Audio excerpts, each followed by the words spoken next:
Hi everyone! So, first thing, I'm sorry if my camera quality isn't as good as it usually is. I've had to do so many different things to my camera to make it actually work, and I don't know if it's working as well as it usually is. It might be, so I might just be talking rubbish, but it doesn't look that great.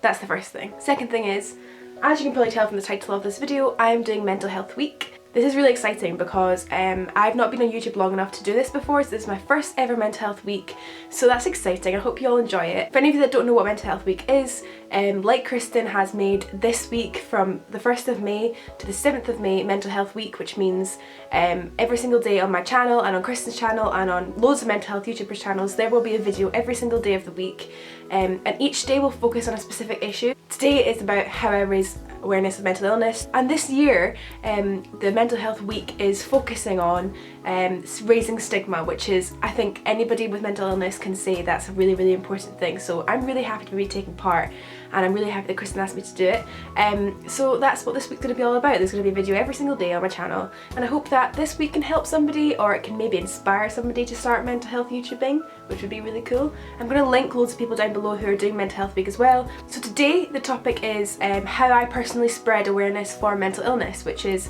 pretty much how do I raise stigma, which is what this week's all about. It'd be great if you guys could leave down below in the comments what you do to raise stigma, or something you'd like to do to raise stigma but maybe you're too anxious to raise stigma or too shy to talk to people about it. But something that maybe I've not mentioned I'd really like to know, because I really want to try myself to raise stigma more. But I'm going to talk today about what kind of things I do to raise stigma. The first thing I do is whenever I meet somebody, I know this is probably not everybody's way of going about it, but when I first meet somebody, I usually tell them that I suffer with anxiety. It's just something I do. I don't know what it is. I think it's kind of like a defense mechanism, just to say, just to let you know, this is what I suffer with and this is how it manifests itself. And if you don't want to, I don't know, it's just the way that I kind of do things. I don't know if that's right or wrong, but I'm gonna be honest, and that's what I do. And I think that's a great way to raise stigma. I always tell people my story. I always tell them what I'm going through, what I've gone through.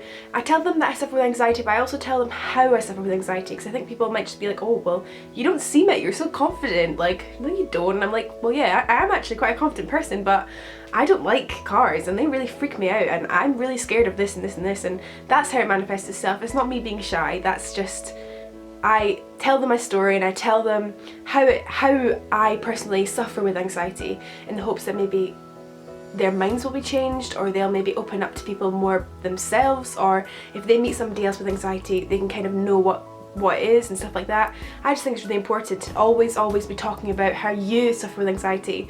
Always be telling people your story, whether it's your family, your friends, random people you just meet, people in work, whatever you want to do to tell people your story. I think it's really important to always do that to raise stigma. Of course, a massive thing that I do is YouTube.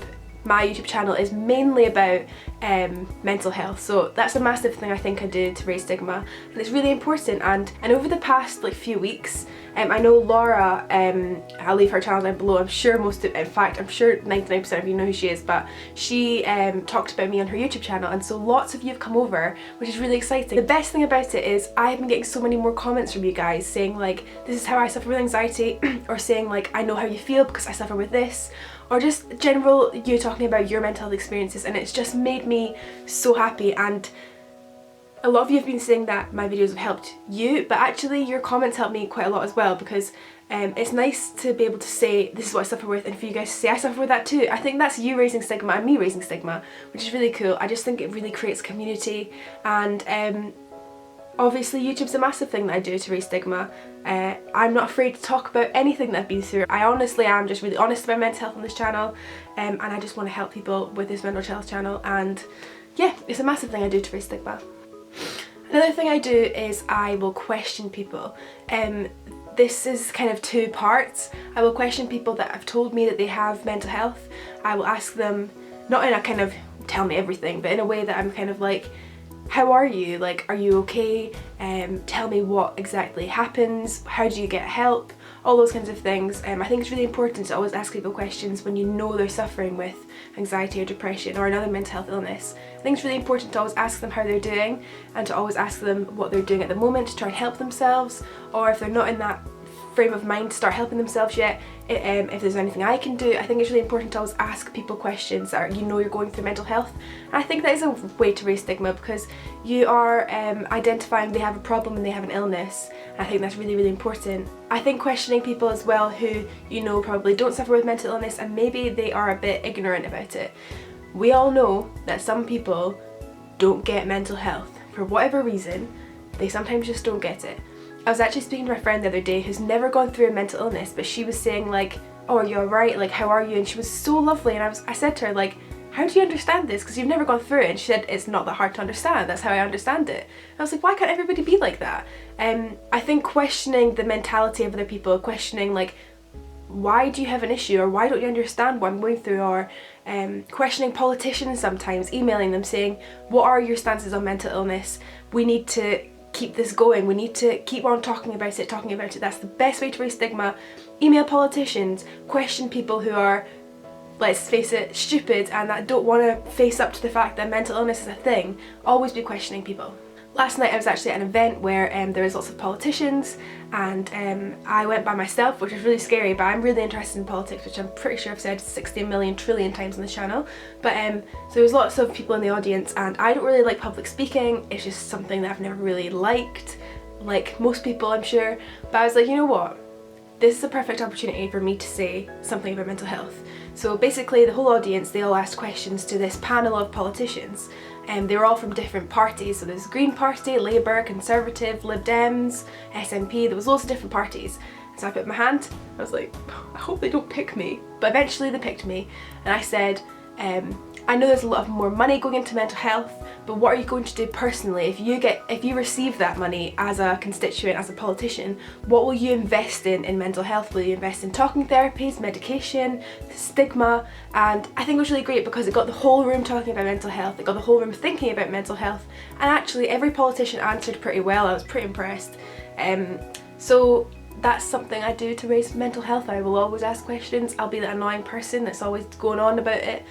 Another great way to raise stigma, which anybody can do, anybody with social media, and I'm sure most of you have social media since you're on social media right now, but one of the best ways to raise stigma, I think, is by always talking about it on social media. I think social media can be used for bad or for good. If you're the kind of person that wants to write statuses about your own personal story, that's great. If you're not somebody that wants to do that, even sharing links to like other people's stories, or sharing articles on mental health, anything like that, you don't have to do it all the time. You don't have to be like me and constantly like pushing people to talk about it, because I do that because I think it's really important. But if you're somebody that's not much like that, just sharing one article every few months about mental illness, you never know, you can really, really get to somebody like that. You can make somebody think, oh, well, I'm just gonna click on it and read it just because I whatever, and they can actually read it and be like, okay, I understand now, I get where people are coming from, I'm gonna actually make an effort to try and help people, or maybe not even that, maybe just changing somebody's mind for the better. All these things are really, really great. Raising stigma is so important for mental illness. I can't stress that enough. Think about how far we've come over the past 20 years even, past 50 years. We have come so far, but we are still a very, very long way away from being seen as an illness, I think.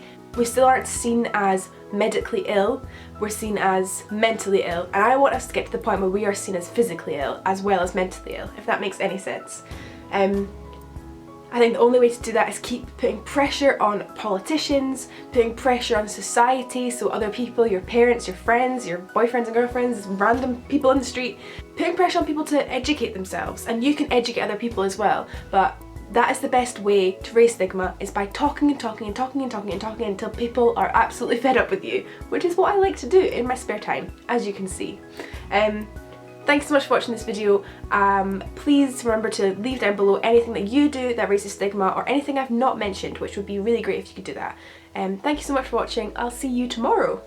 Bye!